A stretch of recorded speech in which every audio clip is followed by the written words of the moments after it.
Hello everyone and welcome to this week's match programme ahead of the visit of Leicester City here to Goodison Park in the Premier League. It's been a solid start, hasn't it, to the restart of Premier League football for Everton. A 0-0 draw here with Liverpool, a 1-0 win at Carrow Road against Norwich City. Coming up in the next half hour, we'll hear from the manager Carlo Ancelotti, we'll hear from Gary Lineker, Kevin Campbell and also from Mason Holgate. And we'll have some exclusive training footage from USM Finch Farm. And we'll be entertained by the Everton musician Zuzu, so listen out for that. First off, let's hear from Carlo Ancelotti on the challenge that Leicester City will bring to Goodison Park.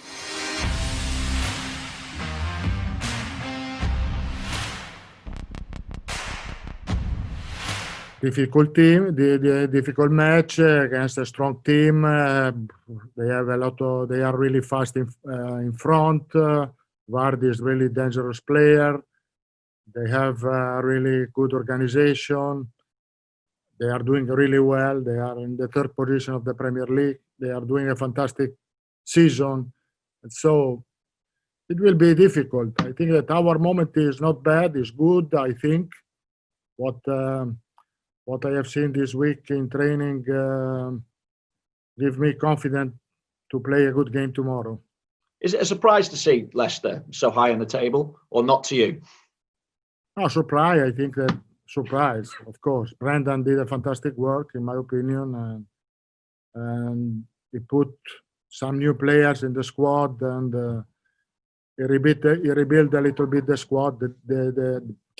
The job that he has done and he is doing is really good. Carlo Ancelotti there, looking forward to crossing swords with Leicester City here at Goodison Park. Now, of course, Leicester City have already been here this season.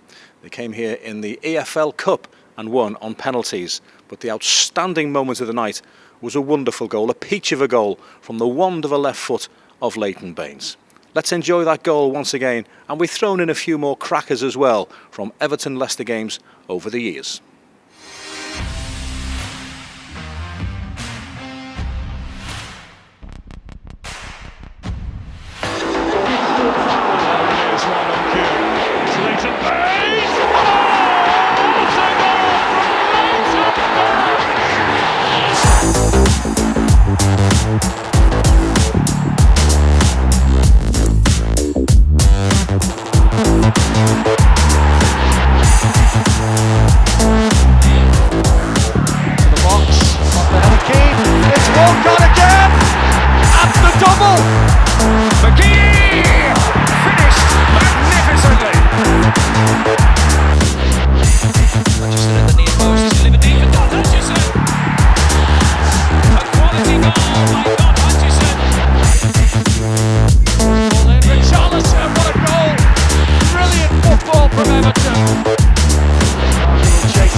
This can win it, surely, and has. There's Rooney at the other end. You just can't stop the ball at the moment. Again, Richarlison. And it comes Davis.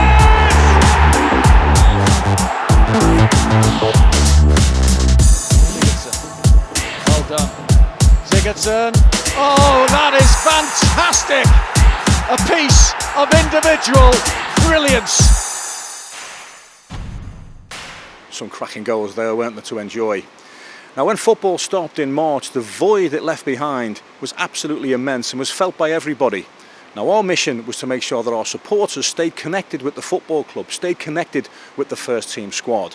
And with a little bit of help from the players and also our friends from Zoom, we managed to do just that. Mason Holgate, for one, sat down in his house on his laptop and answered some questions that had been sent in by you, the supporters.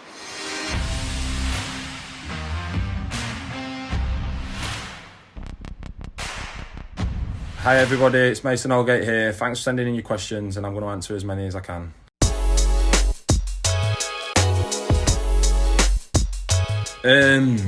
I pretty much like every kind of music.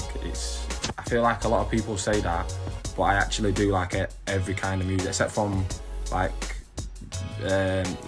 house music with no words. I don't really like that. I have to have words, but any music with words I like. The strongest aspect of my game, I'd like to think, would be on the ball, coming out from the back. But things I'd work on is pretty much every part of my game, including that, because obviously none of it's perfect and I don't get everything right every time. So I'd like to work on all aspects of my game, including obviously the strong points as well. The tips I'd give for that position move is not to think that you're playing out of position, not to keep that on your mind, to try and just realise that you're playing what position that you're playing in, and just get on with it, and not kind of think, oh, I'm playing out of position, and try and play safe. Just play as if that is your position.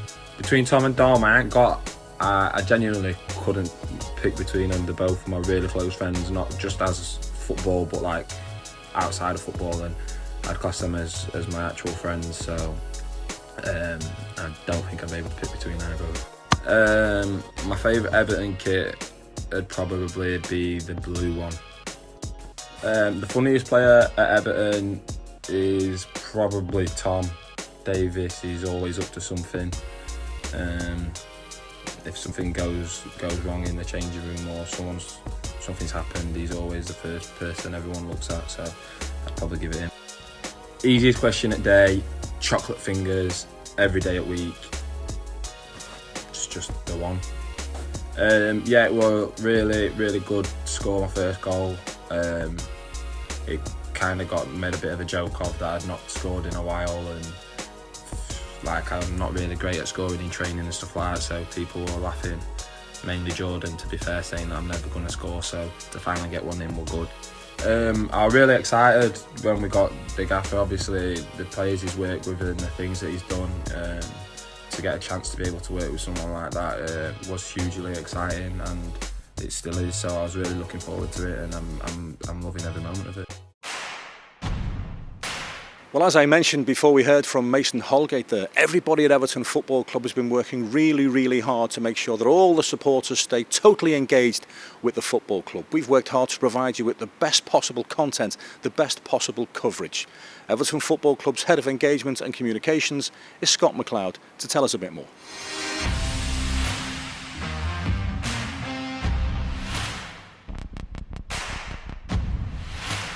When we went into lockdown, it was really important that as a club we maintained that output and we maintained those communication channels, and we continue to give fans sort of an opportunity to engage with their club and to sort of enjoy some of the output that we were producing, and also we were able to utilise the captive audience that was the playing squad and the manager, who were also in a lockdown situation. So we used technology to make sure we were getting the most out of everybody to deliver content that's probably really innovative and sort of driven forward the kind of stuff we'd want from the website and from our digital platforms. And it needed the full buy-in of Carlo and his staff and the players, didn't it, to work? Yeah, and to be fair, they were all absolutely outstanding. Obviously, Carlo was different class. He was involved in some of the Blue family outbound calls. He was regularly doing interviews. All of the players sort of got behind the Blue family output, and that created great content in itself. But then they were also coming up with ideas themselves, over doing training videos, over reading bedtime stories, sort of the nutrition videos, the fitness videos, yoga sessions from our head of medicine at the training ground. Everybody got involved. And I think what it provided was sort of a real raft of varied content that people, whilst they were stuck within their own four walls, could get involved with, and hopefully keep people entertained, keep kids entertained, keep parents entertained. And I think it's fair to say that it's all been really well received. Evertonians famously know their history. They famously love their history, and some of the historical content, the old games, for example, from the 80s and from the early days of the Premier League, and looking back over seasons of goals, it's all been very well received, hasn't it? Yeah, I think we were one of the first clubs, if not the first club, to do a retro watch back, which was on the evening that we were meant to have played the Merseyside derby first time round. And from that night on, we had a regular cycle of retro games to enjoy and savour fans really embraced it. Some of those classic games from the 80s, some of the matches from the 90s that are probably not so memorable than sort of the last 20 years, works really well. People engaged with it, kept sort of, and it became an opportunity to reflect on what makes the club so special. And I think the way it was presented and the way it was put together and the way we did it on YouTube and with yourself, sort of delivering commentary for some of those classic 80s games, it kept fans in touch with what makes Everton. So it was really good and really enjoyable. Right, it's time for a bit of fun now. Time for a quiz. We're about to show you 6 images of Everton-Leicester games from over the years. All you have to do is name the players. Once we've shown you the 6 images, we'll show you the answers. Simple as that.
Some tricky ones there, weren't there? Well done indeed if you got 6 out of 6. In fact, well done indeed if you got 5 out of 6. Now, when you think of players who have played for both Everton and Leicester City, you think of Gary Lineker.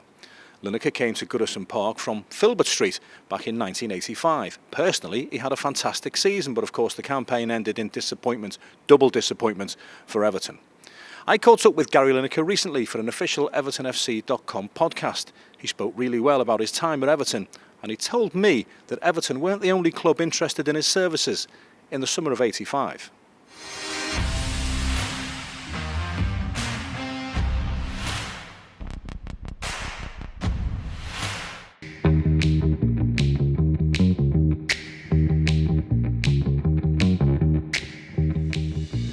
Can't quite recall exactly how it started, but I had a bit of interest. Manchester United, Liverpool and Everton were in for me.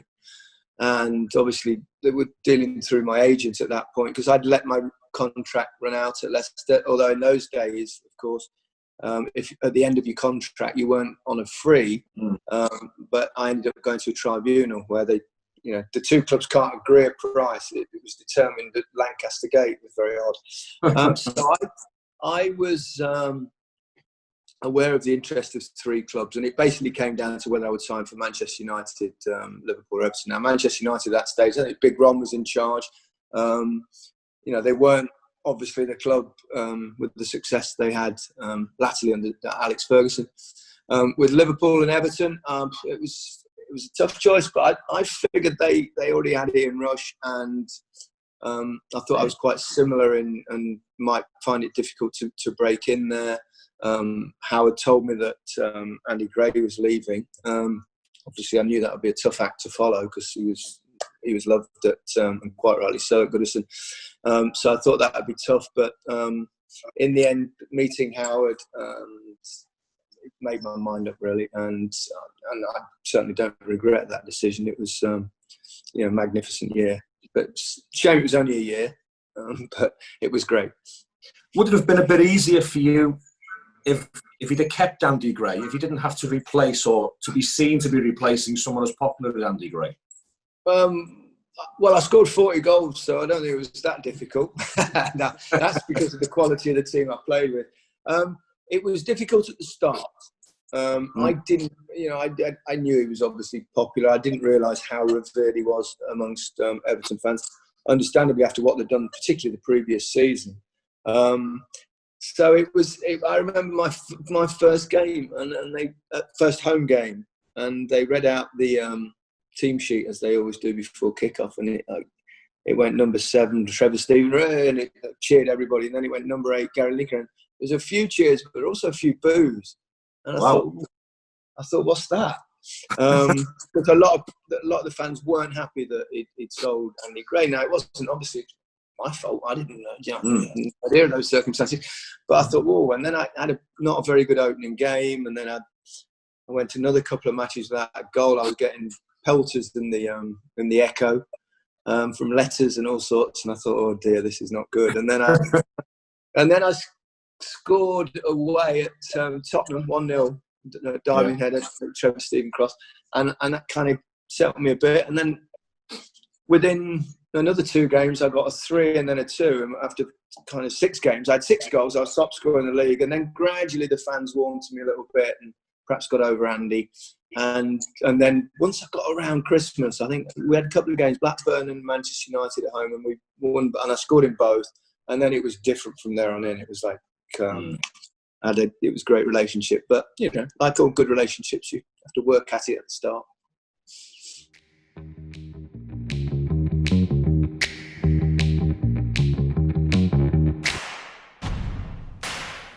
Have a listen to the official EvertonFC.com podcast with Gary Lineker if you get the chance. He speaks really well about Everton Football Club and really well, of course, about the great Howard Campbell.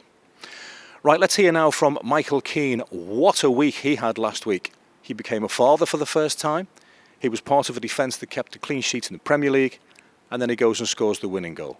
What a week. We caught up with Michael after the game against Norwich City, in which he scored this goal.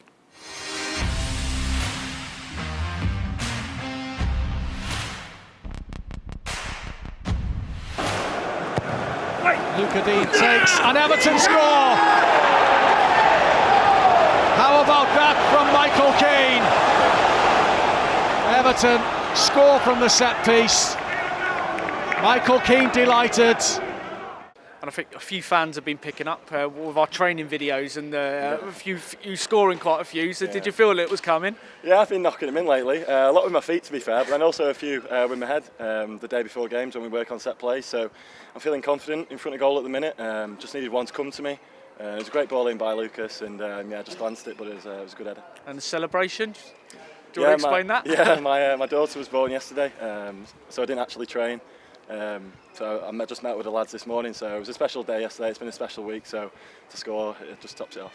And very important victory tonight, puts us 10th, puts us really in contention for Europe. Do you feel that as a squad now that's the target? Yeah, definitely. I think we've got 7 games left, so a lot of points to play for, and we've got to take it one game at a time, see what happens. But if we keep getting wins, we'll get closer and closer, and it's definitely all right. And so how would you assess the first 2 games in terms of the team's performance and how you've got on? I think we've been really solid, worked really hard. I think we can show more quality going forward in the final third. I think our build-up play in general has been decent, but in the final third we've found it tough to create too many chances. Obviously today was a set piece. We had a few half chances, but nothing really too clear cut, so that's something we need to work on. And it puts us in good shape going into the Leicester game now, doesn't it?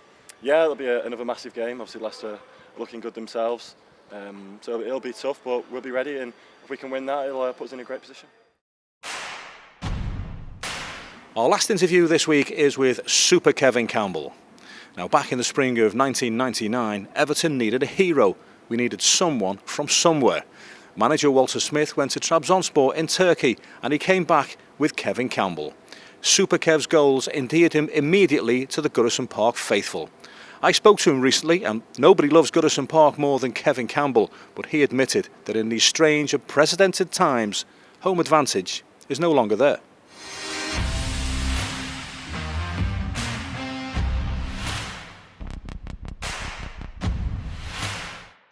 No, that's gone now. That it kind of gives the onus to the away team. Because, normally what they say, the shout, keep it tight for 20 minutes, quieten the crowd. But you haven't even got to do that. There's no crowd to be quiet. So it's a difficult one, Des. Everton have done okay, haven't they? A draw against Liverpool, I think we'd have taken, and a 1-0 win against Norwich. Oh, without a shadow of a doubt. If you'd have said to anybody you get 4 points from the restart, I'm sure Evertonians would have said, yeah, I'll take that. I'll definitely take that. Good. Listen, both games are tough games. Obviously, at home in the derby. Good performance. Unlucky not to win in the end, I suppose. But, honours even, you take that, then you move on. Going to Norwich. Norwich have got nothing to lose. They've got everything to gain. Everton have got it all to lose. But to go there, keep a clean sheet, which is good. Win the game 1-0. Wasn't a great spectacle, but you know what? At these times, you take the wins, don't you? You take them, put them in your bag, and you travel back to Merseyside, and that's what Everton done with a good Keane goal. Now, everybody in the north associates you with Everton. Everybody in the south associates you with Arsenal. People forget that you actually had a spell at Leicester City. I bet that seems a long time ago now. That's because it is, Daz. It's a long, long time ago, that was. I mean, it was a great time. I was, 19, 20 when I had my loan spell at Leicester at the time. Filbert Street, the old stadium, Filbert Street, etc. Had a great time there. Davy Pleat was manager. And Gordon Lee, who was ex-Everton manager, was his number 2. So, the connections are everywhere, aren't they, in football? So, great time for me. And still got a nice soft spot for Leicester, but nothing like the love that I've got for Everton, obviously. Just want to ask you about Alex Iwobi. I know you've seen a lot of Alex because you watch a lot of Arsenal. He's shown in flashes just what he's capable of. Is the best of Alex Iwobi still to come for Everton? Oh, without a shadow of a doubt. He's a young player, Darren. He's a very young player, very talented player. Nigerian international player who's got unbelievable ability. What he needs is somebody to help him nurture that talent. And I believe Carlo Ancelotti is going to help him do that. Second half, I thought he'd done really well. And as you said, in flashes, you could see what he's doing. So, I just think that the road ahead is going to be a very prosperous one for Alex Iwobi. Kevin, I just want to ask you about the Black Lives Matter initiative. Once again, it shows that when football and footballers come together, it can be so powerful, can't it? Yeah, it can. Society and football kind of go hand in hand. But the drive, football is such a driver, such a great platform to influence people and to change minds, that this protest and what we've seen and then football doing their part is major for people to actually understand what's going on. We know there's a few people who don't quite get it right now, but that's all part of the learning. This is a learning about equality and, people not being given the opportunity, black people not being given the opportunity to be equal. So I think it's a great opportunity for football to be a trailblazer. Obviously I'm part of that football family, to be a trailblazer. And I just hope that this can go on to strength to strength, because look, with the players are doing it now, but we need it to continue, Darren. We need it to continue, and we need to keep it at the forefront, because we do know, the equality isn't something that has gone on over the years. So even just to be equal will make a massive difference. And that's just about it for this week's official Everton match programme. It's the third time we've played Leicester City this season, and what with VAR and penalty shootouts, we're due a change in fortune. Things can only get better. We'll have full audio commentary on the game on evertonfc.com from your kick-off time in the UK of 6 o'clock. Thank you for watching this week's programme. Keep yourself safe, keep watching the Blues, and keep looking after each other. To play us out, here's a wonderful artist right here from the city of Liverpool. She kindly contributed to our lockdown session recently, and yes, she's an Evertonian. This is Zuzu.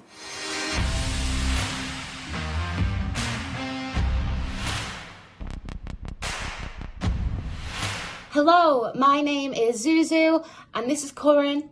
We are super proud to support the Blue Family campaign. Please continue to stay at home, save lives, and if you can, help us help those who need it most. This song is called Get Off, and we've mashed it up with Z Cars today because it's especially for Everton. Here we go.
Don't worry, cause I know you've got a lot on your plate.